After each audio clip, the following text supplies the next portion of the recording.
بسم اللہ الرحمن الرحیم۔ السلام علیکم۔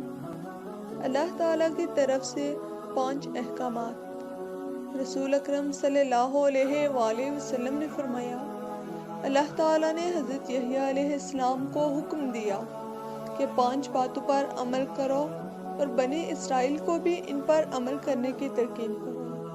حضرت یحییٰ علیہ السلام کو اس حکم پر عمل کرنے میں کچھ تاخیر ہو گئی تو حضرت عیسیٰ علیہ السلام نے ان سے فرمایا کہ آپ کو 5 احکامات بنی اسرائیل کو پہنچانے کا حکم دیا گیا ہے، آپ انہیں یہ احکامات پہنچا دیں یا میں پہنچا دیتا ہوں۔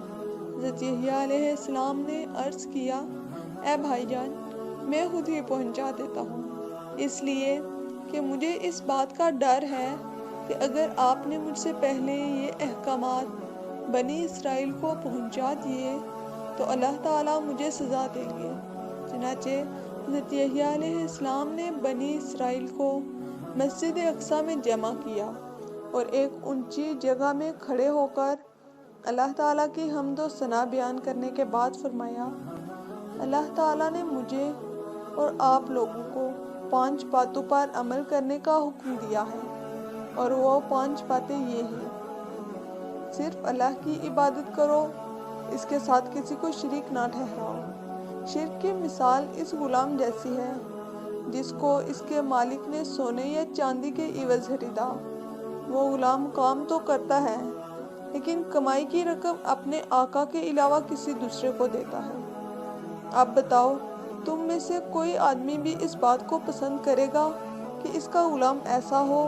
اللہ تعالیٰ نے تمہیں ہی پیدا کیا ہے اور وہی تمہیں رزق دیتا ہے، لہٰذا تم اسی اکیلے کی عبادت کرو اور اس کے ساتھ کسی کو شریک نہ ٹھہراؤ۔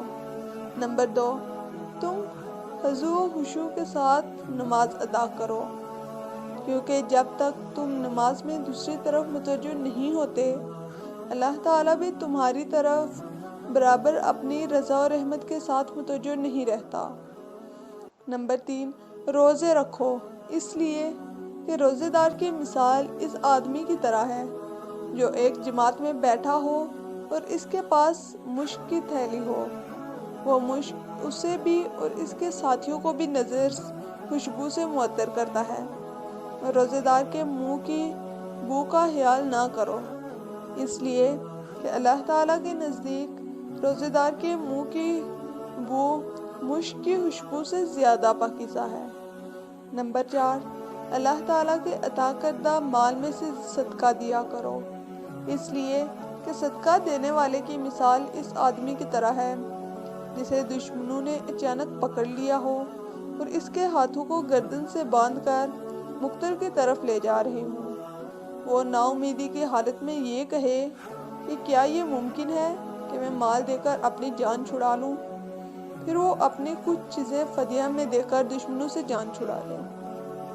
نمبر 5، دن رات کثرت سے اللہ کا ذکر کیا کرو، اس لیے کہ ذکر کرنے والے آدمی کی مثال اس آدمی کی طرح ہے جس کا دشمن تیزی کے ساتھ پیچھا کر رہا ہو اور وہ آدمی بھاگ کر کسی مضبوط قلعہ میں پناہ حاصل کر کے دشمن سے محفوظ ہو جائے۔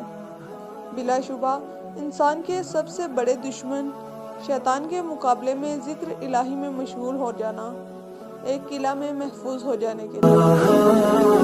السلام